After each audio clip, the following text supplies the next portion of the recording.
36절에서 41절까지 말씀을 함께 봉독하시겠습니다. 사도행전 15장 36절부터 41절까지입니다.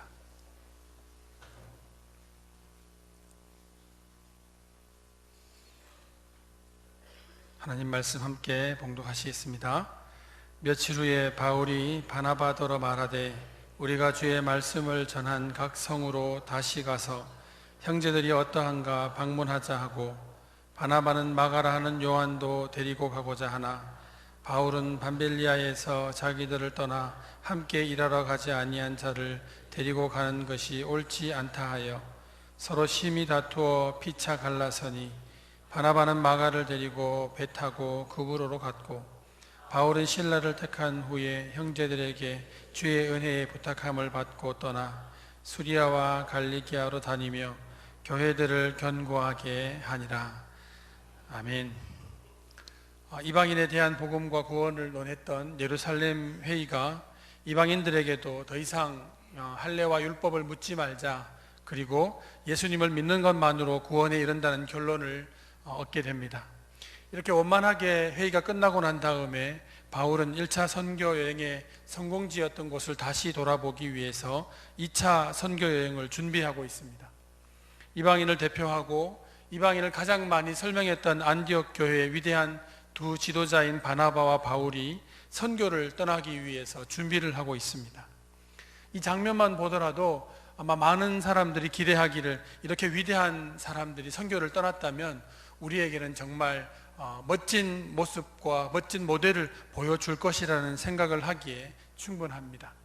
그런데 오늘 성경은 우리의 희망찬 기대를 저버리고 새로운 사건을 보여주는데, 그것이 바로 2차 전도 여행을 떠나기로 했던 바나바와 바울의 결별입니다. 왜 싸웠을까? 또 왜 헤어졌을까? 정말 안타까운 일이 아닐 수 없습니다. 두 사람이 선교하고 펼쳐내었던 그 많은 일들을 기대해 본다면, 아무런 사고 없이 잘만 떠났다면 정말 멋진 선교 여행이 되었을 것을 예상할 수 있기 때문입니다. 또한 바나바와 바울은 두 사람은 정말 특별한 사람들이었습니다. 또한 그들의 만남은 초기 교회 공동체가 얼마나 성장하게 되었는지를 보여주는 장면이기도 합니다. 분명 두 사람의 만남은 하나님께서 함께 하신 만남이 분명했습니다. 다메섹에서 예수님을 만난 바울이 그 빛에 눈이 멀어버렸습니다. 아나니아를 만나서 그 눈에 비늘 같은 것이 벗어지고, 예수님을 만난 그 기쁨과 즐거움 때문에 바울은 그 즉시 예수님을 전하러 다닙니다. 하지만 예수님을 핍박했던 바울이었기 때문에 예수님의 제자들은 바울을 믿어주지 않습니다.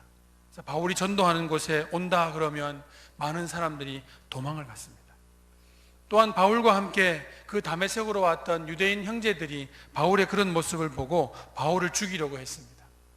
이러한 살해 위협 때문에 바울은 성을 탈출하여서 그의 고향인 길리기아 다소로 여러 해 동안 숨어 지냅니다.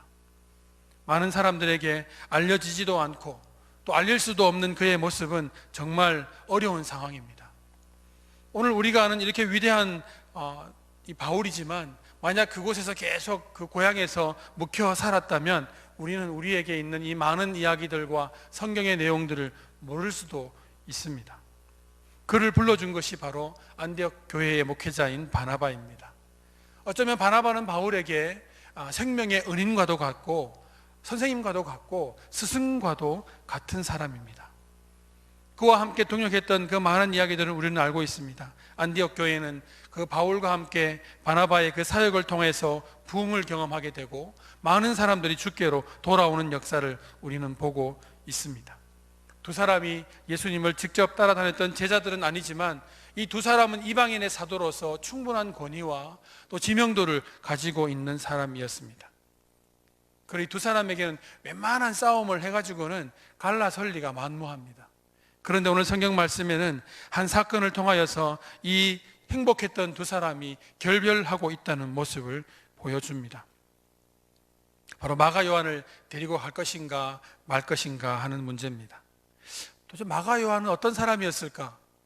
말씀을 준비하면서 단순히 마가 요한을 데리고 갈까 말까로 싸웠다면 정말 바울과 바나바는 우리보다 못한 사람일 수도 있습니다. 우리 웬만히 싸워도 결별하지 않잖아요. 여러분 웬만히 싸워서 교회 안 나오시는 분 없죠? 여러분 웬만히 싸우시지만 아무도 헤어지지 않잖아요. 그런데 오늘 이 바울과 바나바는 도대체 어떻게 싸웠길래 다시는 안 볼 사람처럼 그렇게 헤어지고 말았을까 하는 것이 궁금합니다. 본문에서 보면 다투게 된 동기가 그냥 마가 요한 때문이다 이렇게만 보고 있기 때문에 이렇게만 보는 이 장면에 보면 정말 바울과 바나바는 기준 이하 사람처럼 보일 수도 있습니다. 하지만 이 장면에는 우리가 알지 못하는 피치 못할 사정이 있습니다. 왜 2차 선교 여행 때, 이 중요한 선교 여행 때 마가 요한을 데리고 갈 수 없는지, 또 바나바는 왜 데리고 가도 되는지, 그 이야기를 통하여서 두 사람이 왜 결별하게 되는지 그 깊은 이야기를 한번 해보려고 합니다. 바울은 바나바에게는 아주 갚을 수 없는 빚이 있는 사람입니다. 그럼에도 불구하고 그가 바나바를 저버렸다면 실로 작은 문제는 아닐 겁니다. 또한 이 마가 요한이 바나바가 다시 2차 선교 여행에 데리고 갈 정도였다면 밤빌리아에서 그가 돌아갔던 그 일들이 아주 중요한 문제였거나 그에게 개인적인 문제였거나 아니면 또 다른 문제가 있을 수도 있지만 성경은 기록하고 있지 않습니다. 그 이야기를 유추하면 바울이 왜 그를 데리고 가지 않았는지에 대한 구체적인 이야기를 할 수 있을 것 같습니다. 바울은 그 당시에 우리가 아는 최고의 석학이었고 그 당시에 있는 초대교회에 몇몇 안 되는 아주 뛰어난 지성인이었습니다. 우리가 알고 있는 많은 성경 가운데 가장 중요하다 그러면 좀 어폐가 있지만 가장 중요하게 여겨지는 로마서를 기록할 정도로 교리와 믿는 바에 대한 체계적인 진술들을 잘 꾸며놓은 사람입니다. 만약 바울이 이것을 잘 해놓지 않았다면 가장 많이 초대교회를 쥐고 흔들었던 유대인들의 이야기, 이방인들에게 너희가 믿으려면, 너희가 구원받으려면 먼저 할례를 행하고 율법을 지킴으로 유대인이 되고 난 다음에 예수를 믿으라는 그 이야기가 지금까지 어쩌면 그 초대교회에 더 많이 역할들을 할 수 있었을 것입니다. 그런데 바울의 그 이야기로, 바울의 그 체계적인 진술로 오직 예수님만 믿으면 구원받는다는 그 이야기가 이방인들에게는 진짜로 복음이 된 사건이었습니다. 이렇게 이야기한 바울의 그 핵심 가운데는 오직 예수님밖에 없다. 오직 주님만 믿으면 그 어떤 것도 필요 없이 주님만 믿음으로 구원받을 수 있다는 확고한 복음, 절대 복음이 있었습니다. 이것은 타협할 수 없었고 그 누구라도 가장 친했던 사람이라도 부모라도 이것에 대해서 덜 하거나 더 한다면 언제든지 갈라설 수 있는 사람이었다는 겁니다. 바울은 한치도 양보 없는 사람입니다. 오늘 우리 시대를 살아가는 그리스도인은 세상으로부터 타협하라고 많이 이야기합니다. 교회는 너무 편협하고 너무 폐쇄적이고 대화가 안 된다고 이야기를 합니다. 그래서 세상은 대화가 되는 그리스도인들, 어떤 자리에서는 예수님 믿는 냄새를 전혀 풍기지 않고 예수 믿는 이야기를 말하지 않는 그를 향하여서 합리적인 그리스도인이라고 칭찬하기도 합니다. 그 세상의 칭찬이 좋아서, 합리적이라는 그 이야기가 좋아서 많은 그리스도인들이 복음의 절대성을 놓치고 있습니다. 바울이 보았다면 아마 크게 분노할 이야기입니다. 초대교회에 우리가 보는 지금까지 계속 듣고 있는 이야기 가운데 가장 큰 이슈는 율법에서 복음으로 전파되는 겁니다. 이것은 유대인들이 맨 처음 예수님을 믿고 예수님을 구주로 믿었지만 그들에게도 어려운 이야기입니다. 그래서 예루살렘에 있던 많은 유대인 그리스도인들이 예수님을 믿을 때 할례를 행하고 율법을 지켜야만 한다고 생각했던 사람이 한두 명이 아닙니다. 그래서 이방인들과 문제가 되었고 예루살렘 교회의 결정으로 이방인들에게 그것을 묻지 말라고 했지만 여전히 그들은 유대인들이 되어야 하고 유대인이 되고 난 다음에 예수를 믿어야 한다고 말하고 있었습니다. 그 이야기의 핵심이 바로 갈라디아서 2장 1절에서 14절에 나오는 이야기로 폭발을 합니다. 예루살렘 회의에서 분명히 그런 이야기들이 결정이 났고 또 예루살렘을 방문해서 설명하고 바울이 예루살렘에서 수제자인 베드로와 또 예수님의 친동생인 야고보를 만나서 함께 이야기한 사건이 나옵니다. 그만큼 바울에게는 믿음이 없는 이방인들에게 그 정도의 위치가 있다는 것을 보여줄 필요가 있었습니다. 그것과 함께 갈라디아서 2장에 나온 더 놀라운 사실이 하나 있는데 그것이 바울이 베드로와 바나바를 책망했다는 거예요. 이것은 안디옥에서 일어난 사건 때문이었습니다. 베드로와 바나바가 이방인들과 함께 밥을 먹고 있었습니다. 지금도 그렇고 예전도 그렇고 가장 많은 우리의 친교의 모임은 밥인 것 같습니다. 여러분들께서 오랜만에 누군가를 만나면 어떻게 이야기하십니까? 믿음 좋은 우리는 우리 이번 주에 함께 만나서 금요 원만 집회나 갈까? 이렇게 얘기하시잖아요. 아니면 이번 주 수요일 예배 함께 할까? 이렇게 얘기하시잖아요. 근데 많은 사람들은 밥 함께 하자는 이야기들로 자기의 마음들을 다 표현합니다. 아마 이곳에서도 이방인들과 함께 식사를 하던 자리였습니다. 그런데 예루살렘에서 사람이 왔다는 이야기를 듣고, 예수님의 친동생 야고보가 보낸 사람이 왔다는 이야기를 듣고 베드로가 그 자리를 뜹니다. 성경 말씀을 보면 2장 13절에 보면 안 먹은 채 했다라고 쉬운 성경은 기록하고 있습니다. 또한 이야기하기를 심지어 바나바까지 그들과 함께 휩쓸려서 길을 몰래 빠져나갔다라고 하지만 그 다음의 이야기는 실로 충격적입니다. 그것 때문에 이방인들이 상처를 받습니다. 시험에 든다는 얘기예요. 우리 한 사람의 이야기, 우리 한 사람의 행동이 누군가에게 시험에 들게 할 수 있다는 거 아십니까? 신앙의 이야기가 나 개인적인 이야기 같지만 개인의 이야기 하나하나가 누군가에게는 시험거리가 되고 누군가에게는 믿음의 오해를 불러일으킬 수도 있습니다. 갈라디아서 2장 23절의 이야기는 많은 사람들에게 오해를 불러일으켰습니다. 그래서 바울이 베드로를 책망하고 바나바를 책망했습니다. 바나바는 왜 그랬을까요? 바나바는 안디옥 교회의 목회자였습니다. 이방인들의 목회자였고 그 안디옥 교회에 부흥을 경험했던 사람임에도 불구하고 그도 유대인이었습니다. 많은 사람들이 유대인과 이방인이 함께 식사한다는 그 이야기로 부담이 됐던 겁니다. 그래서 유대인들에게 그 이야기 듣지 않으려고 몰래 그 자리를 빠져나간 것입니다.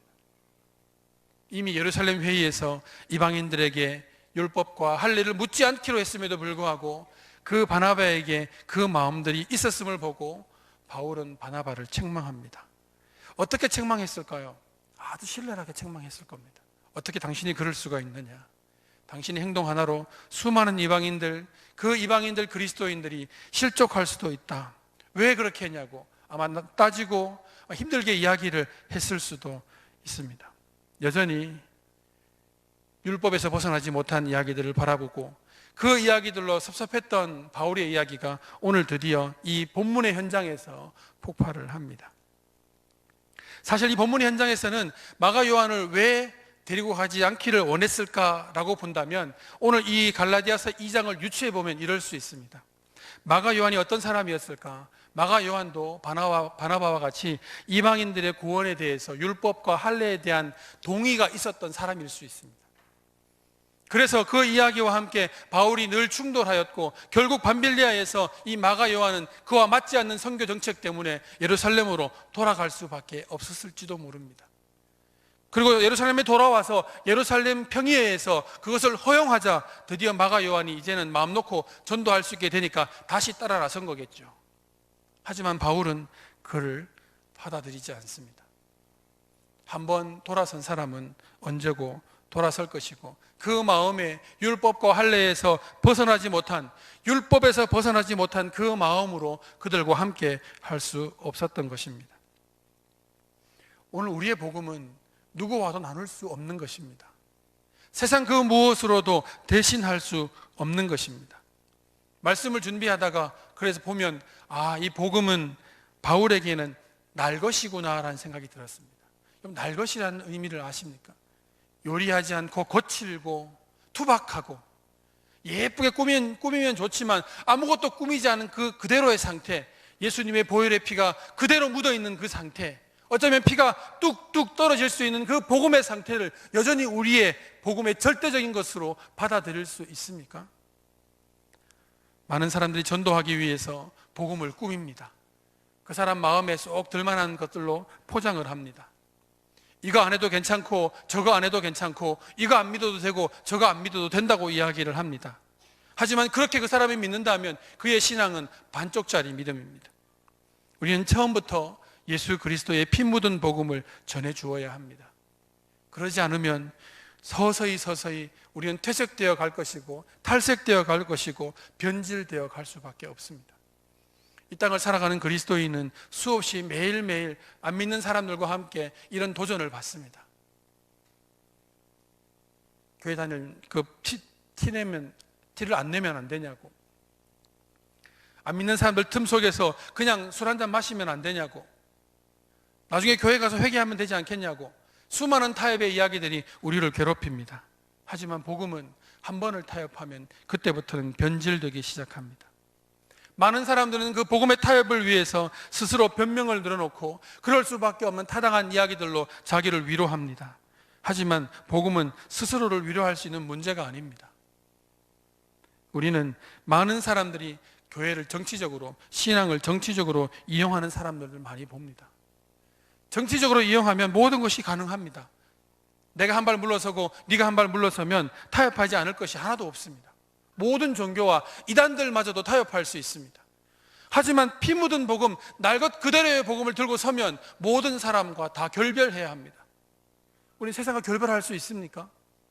작은 것 하나 이야기, 그 바나바가 이야기한 그 마가 요한은 정말 작은 이야기입니다. 그를 품을 수도 있고 포용할 수도 있을 것입니다. 하지만 바울이 그렇게 철저했기 때문에 오늘 우리에게 복음이 남아 있습니다. 오늘 우리에게 교회가 남아 있고 오늘 우리에게까지 이 복음이 전해졌습니다. 만약 타협했더라면 우리는 다른 복음을 들었을지도 모릅니다. 이 땅을 살아가는 그리스도인은 매일매일 정치와 복음을 분간해야 합니다. 여러분, 오늘 우리 많은 그리스도인들이 정치에 참여하라는 이야기를 많이 듣습니다. 교회에서도 시국선언하고 뭘 해야 한다는 이야기를 듣습니다. 여러분, 교회가 시국선언을 해야 합니까? 교회는 기도하는 곳입니다. 만약 그가 시국선언을 이야기했어야 한다면 그는 이 사건이 터지기 이전부터 나라를 위해 기도하는 사람이어야 했습니다. 그전에는 그런 기도가 없던 사람들이 이런 문제가 있다고 해서 거기에 목소리를 낸다는 것은 너무 편협한 사고입니다. 처음부터 우리나라가 어렵지 않았습니까? 그때 그의 기도의 목소리는 어디 있었길래, 그 어려움 가운데 그는 어디에 있었길래 이런 어려움이 있을 때마다 다른 사람과 함께 그 자기의 목소리를 편성해서 그 이야기를 하는 것입니까? 기도하지 않는 그리스도인은 시국에 대해서 반성해야 합니다. 늘 기도해 왔던 사람이라면 그런 말 한마디 할 수도 있겠죠.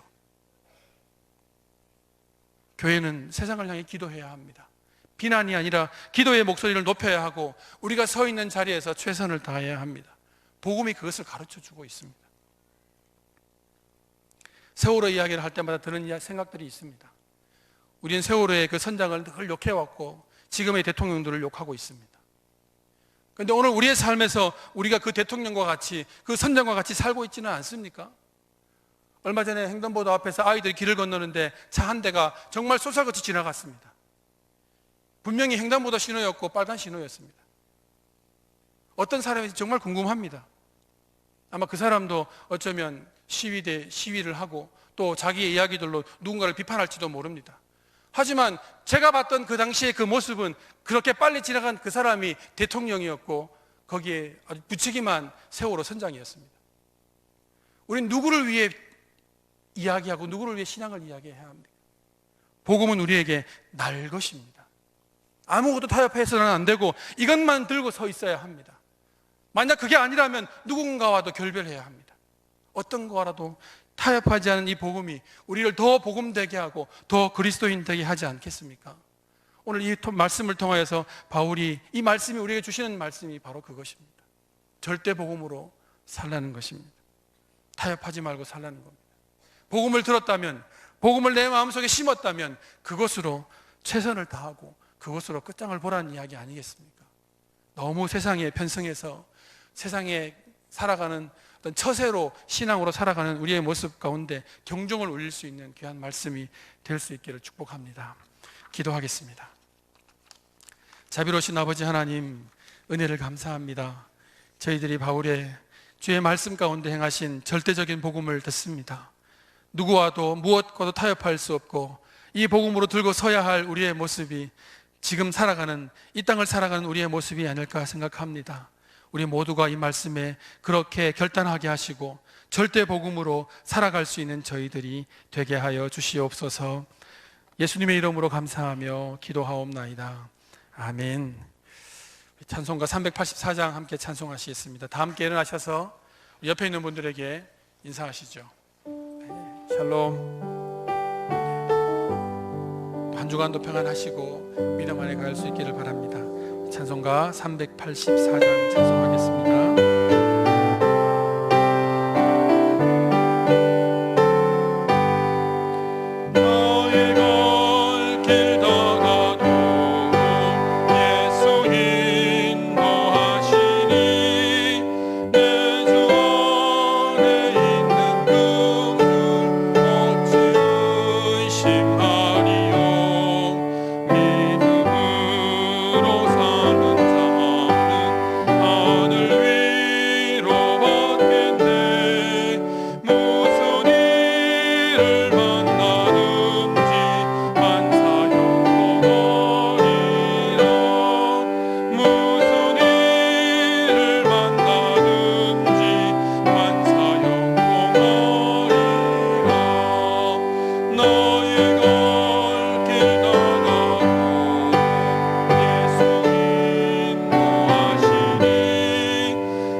자비로우신 아버지 하나님, 저희들에게 베푸신 사랑과 은혜가 얼마나 큰지요.